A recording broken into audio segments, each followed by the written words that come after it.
Well, it is, I think, just taking it all back to being a Christian. So when I became born again, just in general, right? I look at it like there is absolutely no way that you can claim salvation in Jesus Christ, yet you don't seek to see other people saved. Mm-hmm. So if the Lord has called me out of something, and not only called me out of it, but he extremely showed me why this was an issue and why these were problems, why wouldn't you share that with other people? Why would you sit there and let your brother or your sister be in a circumstance or a situation that could cause their soul to be in jeopardy of not being with the Lord? You know, and on top of that, majority of us made these decisions when we were 17, 18, or 19. I pledged when I was 18. You know what I mean? So the issue is, it's like a lot of times, you know, there's a lot of deception with these things and you're excited. I know for me, majority of my family was Greek. So yes, it is a I denounce as well, but at the same time, it's no different than the Great Commission. At the same time, when we become Christians, we now are commanded to go ye out into the world and to share the gospel to all nations. So if there's anything that I came out of, and not even just came out of, I also was a big part of influencing other people to join, right? So if my work was in influencing other people to join the sorority, why would I not give my life now to influencing other people to not do the things that I've done? And I've been very vocal in general about my testimony, whether it's been abortions, sin in general, fornication. If I can call people out of that because I was one of the main people who did that, that's my goal. Oh, that's the biggest good. goal. Yeah. That's good. And you know what? We can find those principles in the scriptures. So for anybody who's not like a Bible scholar, that's okay. We got some verses for you to look up. The first one is Ephesians 5. Ephesians 5:8 says, walk as children of light, for the fruit of the light results in all goodness, righteousness, and truth, discerning what is pleasing to the Lord. And then if you go to verse 9, it says, don't participate in the fruitless works of darkness, but instead expose them. So that's what we're doing tonight, exposing things that are not godly. And then you talked about the Great Commission in Matthew 28:19. Jesus said, go and make disciples of all nations. Amen. So Christianity has never been a belief system where you get it and then you keep it to yourself and you don't want to share it with nobody else. That's the antithesis of Christianity. We're supposed to go out and compel people to come in. So praise the Lord, that's what we're doing tonight. Amen. I'm excited. Amen. And we're going to go into it. We're going to go into it, y'all. Yeah. We're going to go into it. So let's go way back from before you even got to college. Did you grow up in a Christian household? Yes or no? No. No. let's just start it there. Okay, so no, I did not grow up Christian. Not in the least bit. I believe that some of my family would have stated that they were Christian, but absolutely nobody obeyed the Bible. You know, maybe on like, you know, Easter and Christmas, y'all go up in there. It was that kind of situation. So that was more so on my mom's side, but on my dad's side, it was a whole religious cult.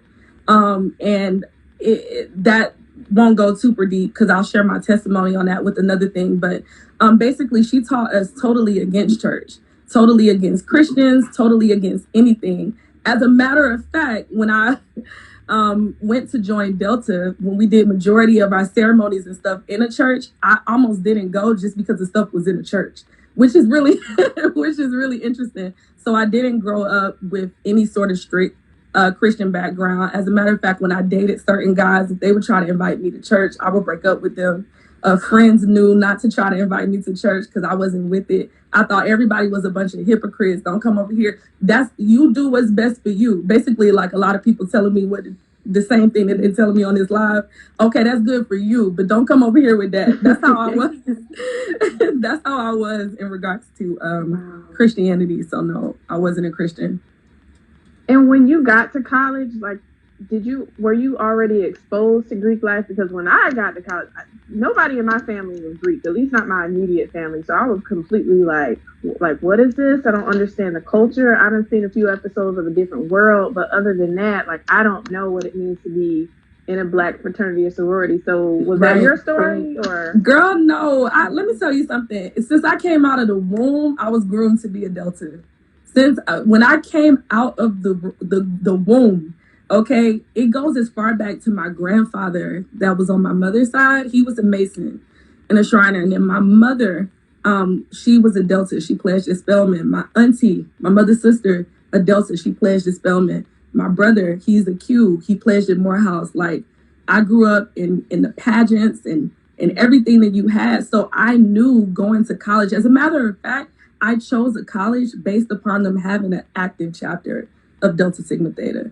So I just knew you couldn't tell me nothing. I was throwing up the sign when I was 6. So that was me. Do you think it's easier to get in, like if you've been groomed for it versus people who just like learn about it once they get to college? I think it really depends.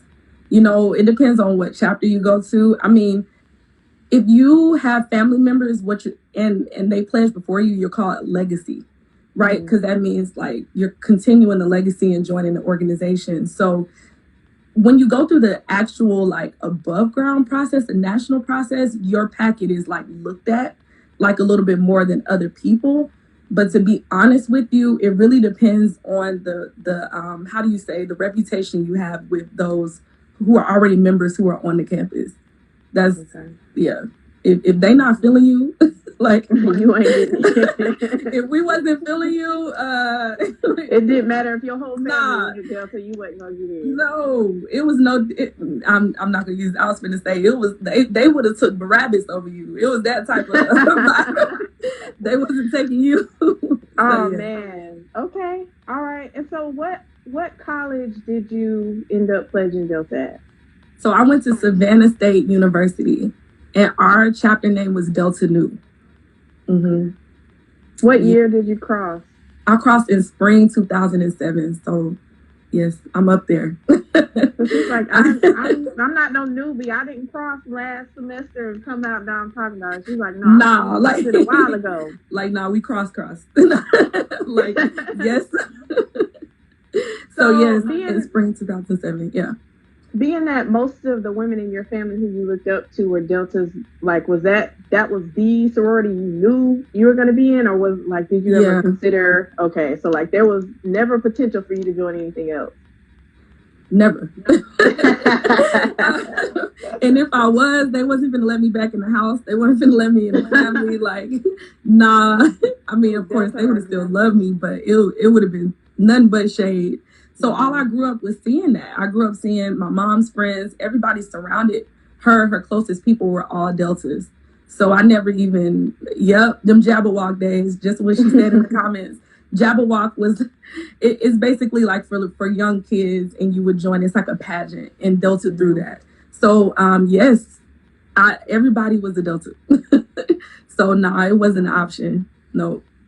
So walk us through like the process from the very beginning. When I say, I mean like even before you are selected, what does someone have to do to even start the process of getting into a Greek letter organization? Child. First of all, let's say like it's so competitive. Like, especially if you go to a HBCU, because let's just say, I will say it like this. We had like 400, close to 400 girls that showed up to the rush. That's where you go and you get information on the sorority, and you express your interest and want to join. So out of that, they picked 38 of us.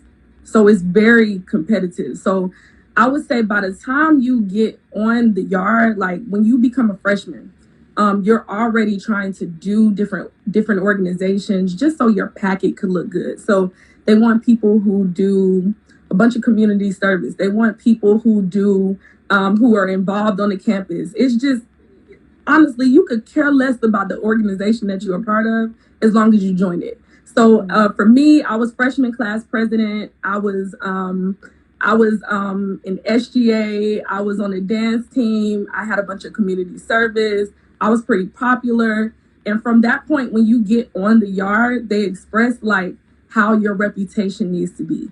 Like, so you don't need to be talking to none of the big sisters' boyfriends, or like you don't need to be out here like being fast or doing anything like that. And you need to show interest. So what interest looks like is you have to go to every single event they have on campus. You have to go. On top of that, every time you see them, you have to speak. You have to just go out of your way. It's almost like worship.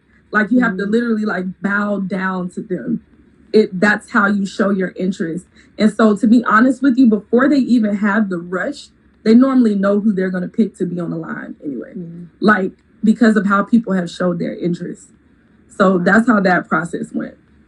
Would you say like the initial meeting is intimidating, or is it kind of like, it's just business, like anybody can come, it's not like a scary type of thing? Or nah, it's definitely intimidating because it's an idol. Like, you want it so bad.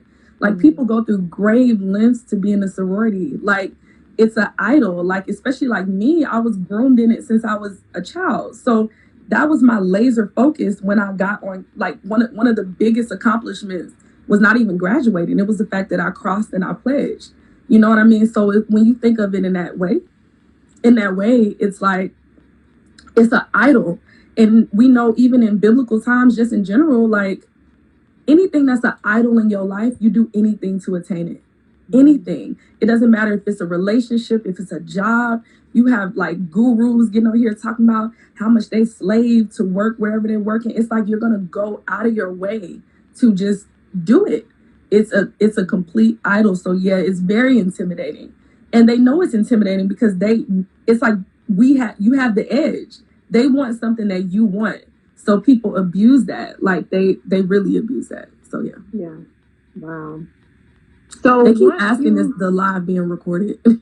Okay, it will be available as long as I don't mess anything up. But once the live ends, it should be available on my page afterwards. So if y'all missed the beginning, then you'll be good.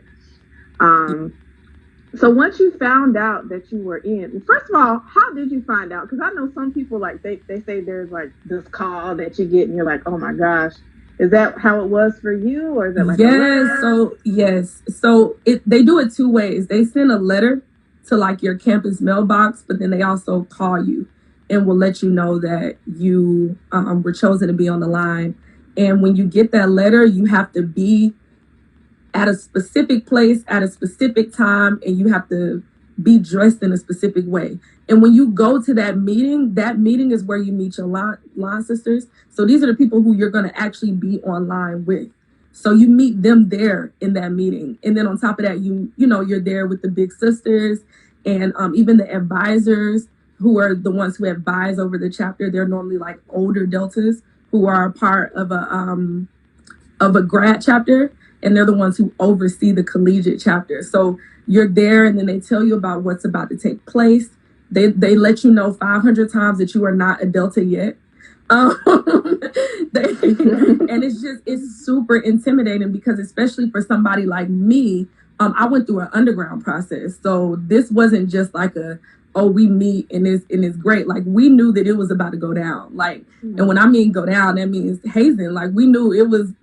And you're ready for it. As a matter of fact, you wear it like a badge of honor. Like, you ready to go get beat up just to be in an organization, or to go get degraded a million times just to be in an organization. Like, you wear it in that type of way. So yeah. How many people did you say you crossed with? How many LSs? It was 38 of us. It was all 38 Hayes? Everybody. My whole line went through the process. And that was a conversation we had from the start. Like, either everybody going down, everybody getting down, or everybody. But yeah, all 38 went through the process. Yes. So say somebody said, I don't want to haze. I just want to sign my piece of paper, get in, wear the letters, whatever. Like, is that an option?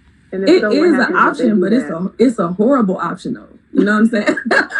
Because, at that point, we're going to politely let you off on the side of the road. And be like, you know what I mean? God bless you, that kind of vibe. And nobody's going to mess with you. Like, nobody's going to talk to you. This sisterhood ends there because it thrives on the fact that you're aligned. So you're one, you do everything as one. So for someone to make a decision like that, to them, it shows that you're not sisterly. You know what I mean? And you don't care about everybody else. We all in this together type of vibe. It's really gang vibes. It just is. But that's kind of what it is. Like, if you have that choice, nobody can force you, and nobody wants to force you. Because if we do force you, you can snitch on all of us. So everybody will kind of play nice with you. But after you cross over, everybody will know that, and that term for that is called paper. Or in Delta land, it's called cat. You was cat. So that's what they would call it. Like, you was scary. You know, nobody would respect you or anything like that. So I watched a few of the Delta step shows online, or maybe it's yard shows or whatever. And like, there's a skit that they do a lot, and it's like somebody asks, "Oh, Deltas, how can I sign up?" And they're like, "Sign up? Did y'all ever do that routine at your school?" I think that is so funny. No, I ain't never heard of that. They be like, "Sign up!" Like, they no signing up over here.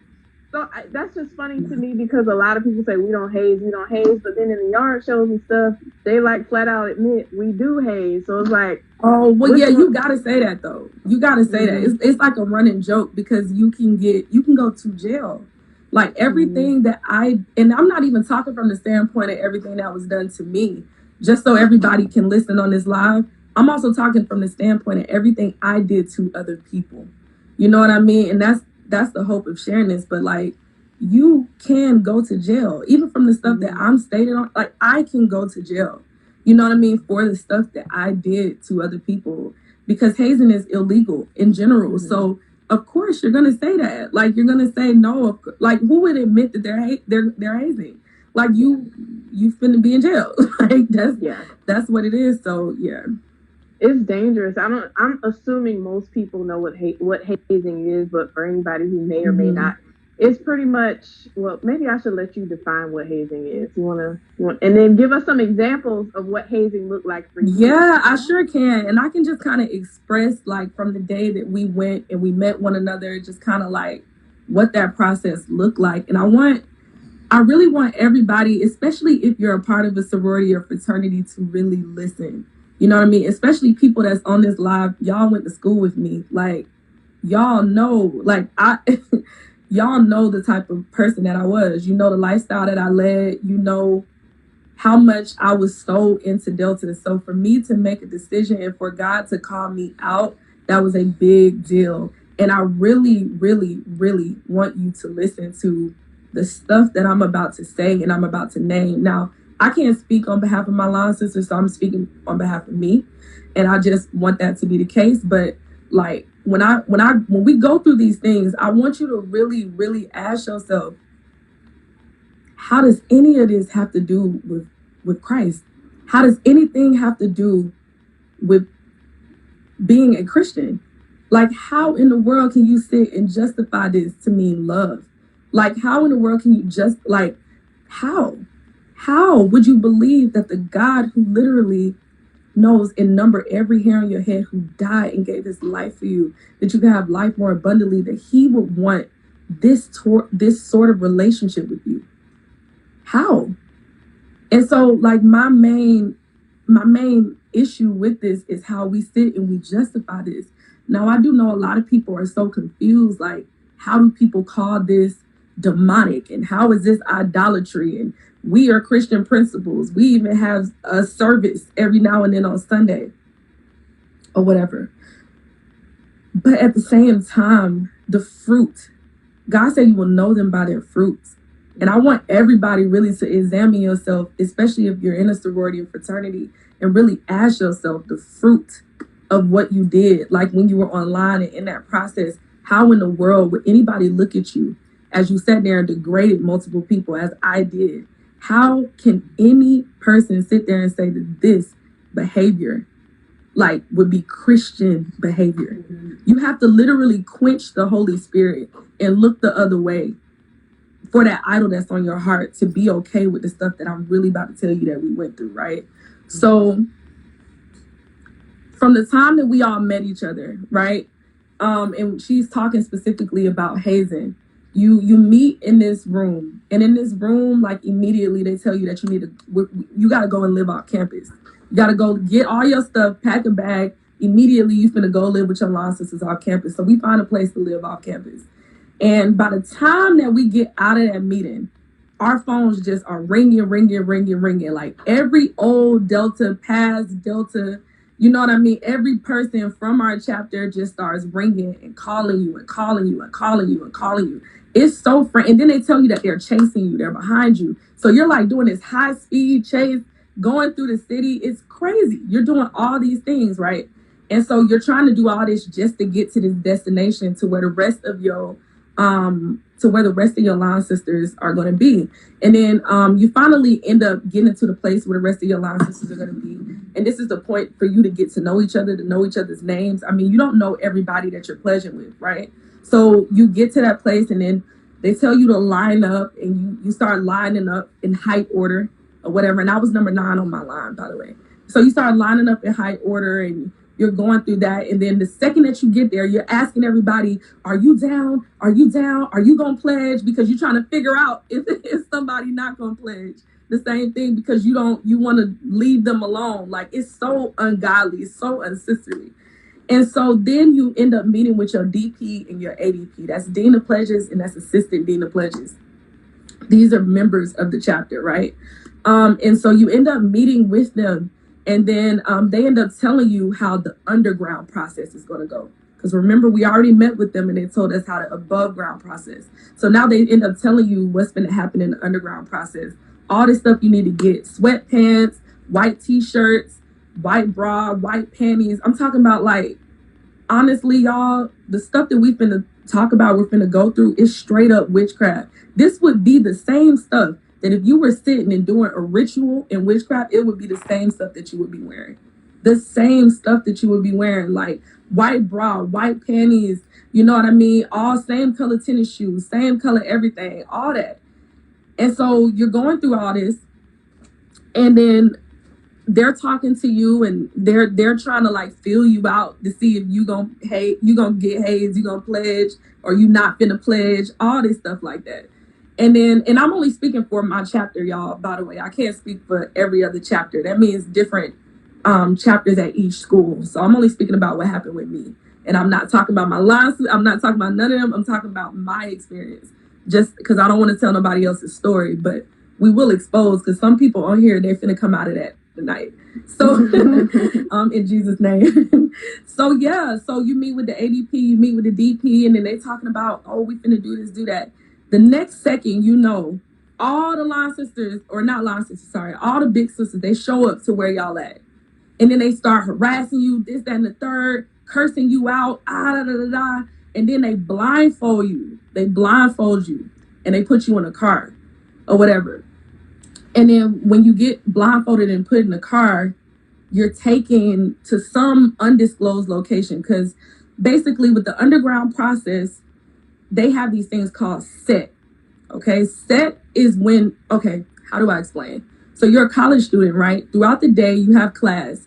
But right after class, the actual above ground process would start around 6 p.m. And that's when you would learn about the history of Delta, all this stuff, normal things above ground with the advisor. But at 10 o'clock, you headed to set. Set is when they finna beat this information into you. And if you don't know the information that you needed to know, you're going to just go through the worst things that you can imagine. And so they're explaining this process. So mind you, we just had the official process, right, where we met everybody online and all that in the school. Now we're off the campus, and now we're meeting, and they're talking to us about the underground process and what you're finna go through and what it's finna look like. So yeah, they blindfold you, they take you to, I don't know, I think we was behind like a Kroger building, like or something crazy. And then that's when the big sisters start lining you up, because you can line up in high order, but if a big sister that has your number don't like you, she gonna move your number, because that's how it is. So they start lining you up, and then they start intimidating you, you know what I'm saying, like bucking at you. They do these things called smile wipes, which basically they slap you in the face if you like smiling or you smirking, whatever. It's like they gonna beat this stuff into you. You understand? Like it's really gang type behavior. You're terrified. In the beginning you really are. Now you're gonna put on this face like you with it, but you're really terrified. And then they tell you that you need to go home, you need to figure this out, you need to figure that out. And so anyways, each night it starts with the set process. So the big sisters will tell you to meet them at a certain location. And the reason that they tell you to do that is because they're not supposed to know where you're living. So if they find out that you're living at this location, they'll all show up and start harassing you. And so you'll have to find a place that you're not like that they don't know where you live in, and to live in that spot. And they can't find you. Like if they follow you to your place and they find out that y'all living there, they come through, they ransack it, and then you have to leave, because wherever you're living, that's like your place of peace, right? They can't really harass you because all throughout the day, you're doing nothing but just like running errands. So that means that you're with another line sister, another person that you're pledging with, and you're running errands. And what that looks like is just basically using you. You're going to get them food. You're going to get their dry cleaning. You're going, like, basically they make you give them a copy of your schedule at school. And so they know the breaks that you have. You know what I mean? And so what it looks like is I was the number 9. So the 9s that came in a line like before me, that pledged before me, they would be the ones that would be on me, like calling and stuff, and they would have my number. They would have like, you know, if you did something, or if they felt that you talked to them disrespectful, if you didn't call them big sister, you got to write 5-page long papers talking about how you're disrespectful. It was just a lot. It was a lot. Like, you have to go get them food. They don't care if you don't have money. They don't care whatever. You got to go get their dry cleaning. On top of that, you got to go do house visits. So house visits is like when you go meet up with big sisters that are just in town. It's you and like 2 or 3 other people with you. And mind you, you could never be by yourself. If they ever caught you on campus by yourself, they would kidnap you.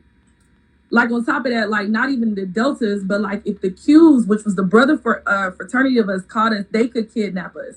And then they would have to call your line sister. They would have to come get you. Like they could do whatever, you know what I mean, to you. Like, you know, you have to get in the cut, which I mean like take licks. Everything. They smile wipe you. They do this thing where they make you sit in Delta chair, which is basically like squats. They sit on you. They spit on you. They hit. You know what I mean? Spit on you? Hair. Yeah, yeah. Like for real. They do all that. I mean, some of the stuff that we had to do at set. I mean, the most demeaning, disgusting stuff that you could ever imagine. We would do this thing called Delta Apple, where we would literally all take and bite out of an onion and like pass it to each other. You know, we would eat dog food. We would eat what else? How else? You know, they would like if one of the girls on the line had like the prettiest hair, they would ruin it. You know what I mean? I'm talking about like ruin it. You know what I mean?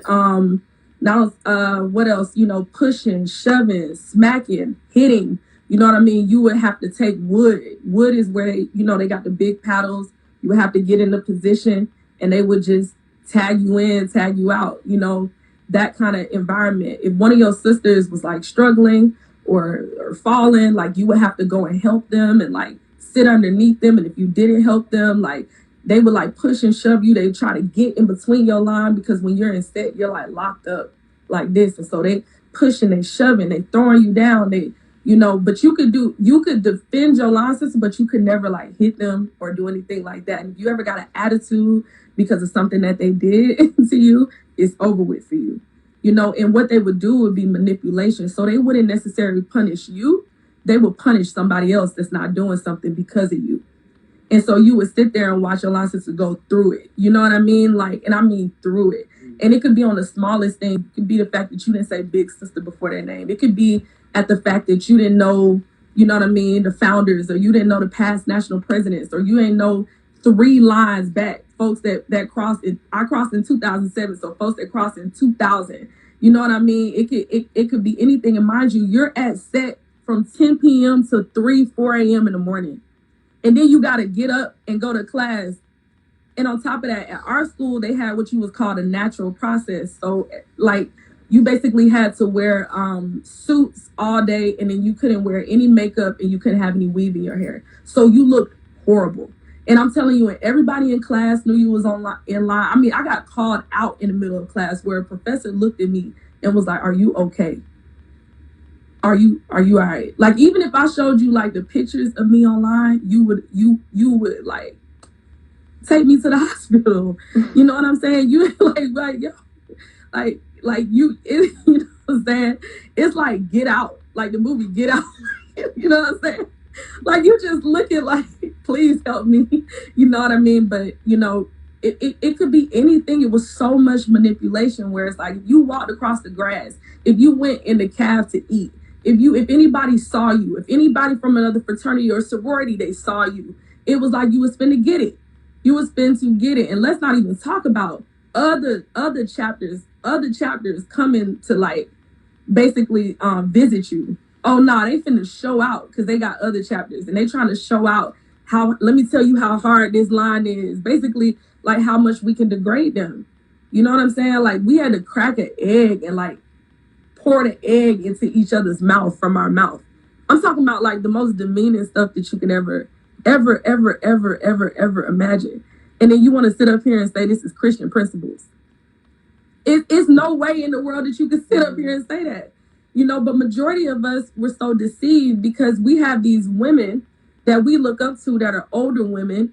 And mind you, on top of that, how people even get into these sororities is that they sell you on this black idolatry. And it's just facts. It's black idolatry where it's like, you know how in school you got to write papers on Martin Luther King and Frederick Douglass and the most influential black people. And it's like, now you see these women and they started an organization in 1913. Like who was in college as black women in 1913? On top of that, they were the first women in the women's suffrage march fighting for rights. So you like, yeah, you already pumped up because you go to a HBCU and they making you pumped up about your race and everything is about your race and everything is about being black and all this idolatry with that. And so now you're seeing these influential women. I mean, of course, I saw my mom, I saw my aunt. Like if they went through and they did it, okay, well, clearly there's nothing wrong with that. I'm 18. You know what I'm saying? Like nobody, I think people don't understand that. Like I'm 18. You know what I mean? Like nobody is looking logically and critically at the Bible. On top of that, I wasn't a Christian. So you're just looking at it like, okay, well, this is a rites of passage. And that's what it is. It's a rites of passage. So I'm just speaking on the underground process. Let me see if there's something that I missed. You can ask another question, but if y'all see me look down, I have a bunch of notes because I want to make sure y'all know everything. I've been looking at some of the comments in the live chat, and some people are like, I can't believe she's exposing all of this, all these details and secrets and stuff. But that's why we said in the beginning, as Christians, if this organization wasn't claiming to be like somehow attached to Christian principles, then I wouldn't even, hey, that's y'all business. But hey, y'all are on our territory when you say, well, this is based on Christian principles. So, okay, well, I need to see these principles. Because the Bible tells us to expose evil and darkness. And so all the stuff that you described that went on in that underground process was evil. Very much so. I know in Greek. And it also says to judge amongst yourself righteously. And I think people don't understand that as well. Are we called as Christians to condemn? No. We're not even called to judge unbelievers, but we are called to judge righteously other believers claiming that they're in the faith. You know what I mean? The same way that you would have charged somebody up to see if they was a Delta or a Q, I'm charging you up to see whether or not you a Christian. Because it ain't no way that you can sit here and say that you are a true Christian and you go by the Bible and you sitting up here and you're trying to keep under wraps this level of darkness. You will be judged by this stuff. And we haven't even gotten to the oaths that we take. We haven't even gotten to the stuff that we said. We haven't even gotten to the fact that you claim to be a Christian organization, but we sitting here with Minerva on the crest, which is a Greek goddess. But you talking about Christian principles. You're not even talking about the altars that we kneeled in front of when we was doing all of our ceremonies, when we were doing all of our rituals. Pledging our life to Delta Sigma Theta.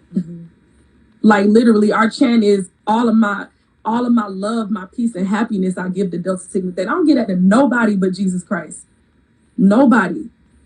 And that's just what it is. Like my loyalty with God, the first commandment says, thou shalt love the Lord your God with all your heart and have no other gods before you. I have no other gods before Jesus Christ. He's number one in my heart. And that means what it looked like when I was in the world was my loyalty was to these things, right?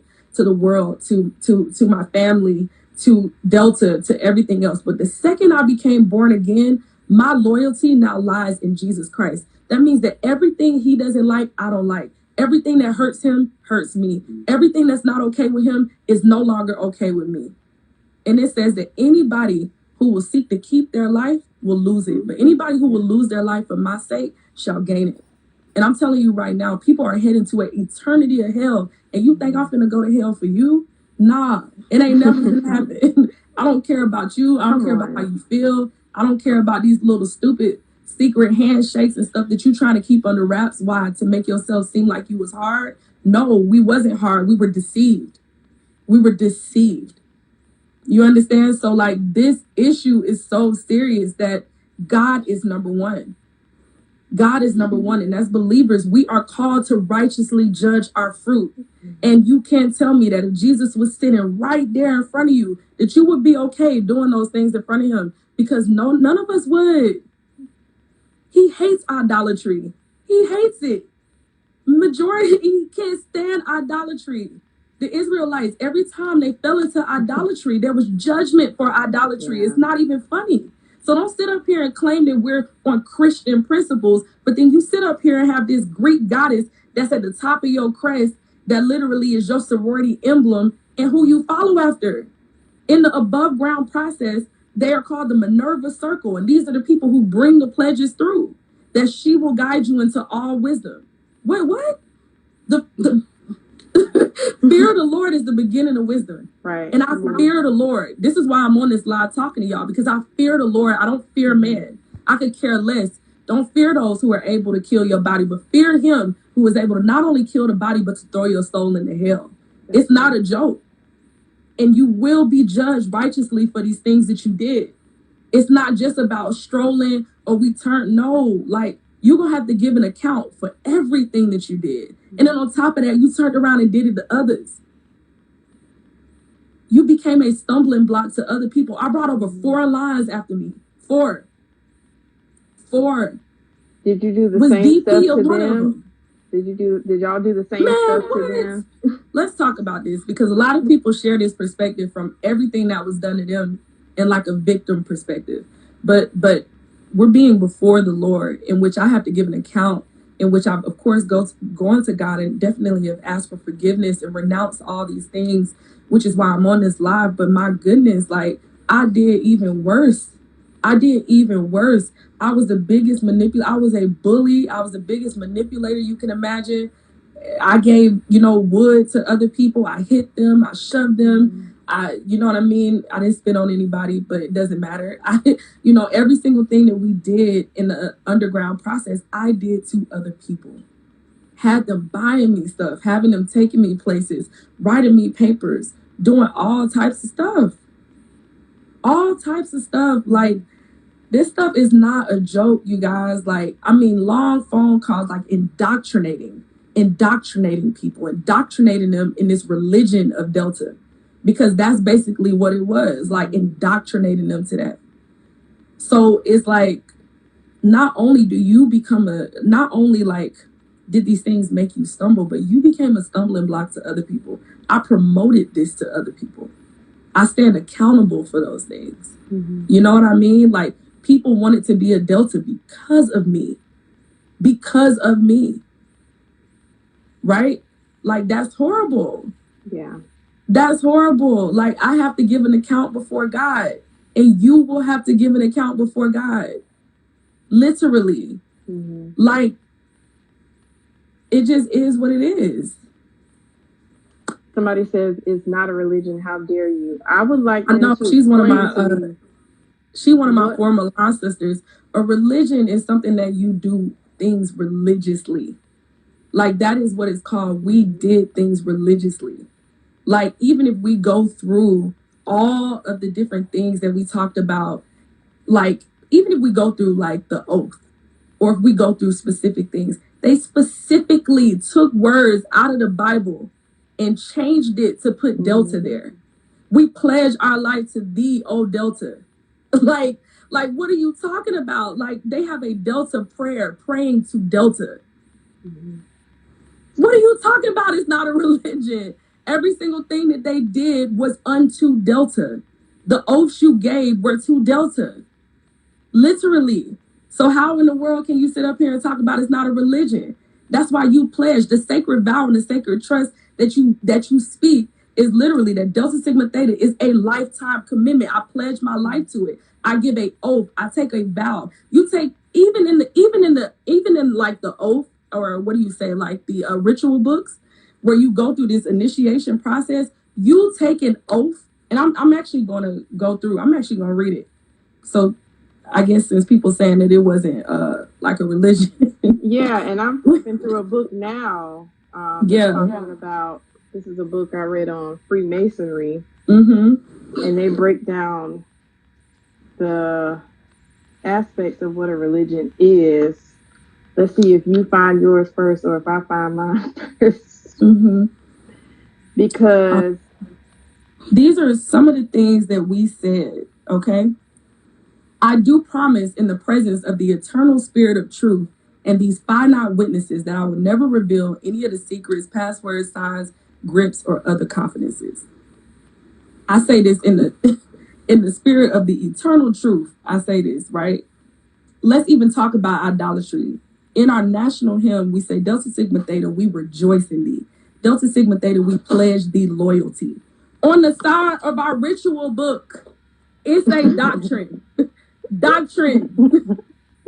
What you talking about? Oh, because I can't. It says doctrine. Doctrine. Doctrine of what? What are you talking about? It says rituals and doctrine. How are you mad that people are exposing Delta Sigma Theta, but you're not mad that you've heard God? Mm-hmm. How can you sit up here and disrespect Jesus Christ, and you gonna go this hard for a sorority, but half of y'all don't go this hard for Jesus Christ? Mm-hmm. This sorority is not finna get you into heaven, period. Deceived is an understatement. You're not finna get to heaven because you pledged Delta.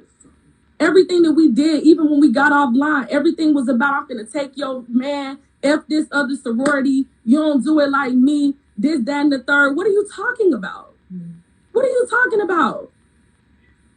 At the end of the day, I wasn't that one even when I was in the world. And I'm definitely not that one now that I'm a Christian.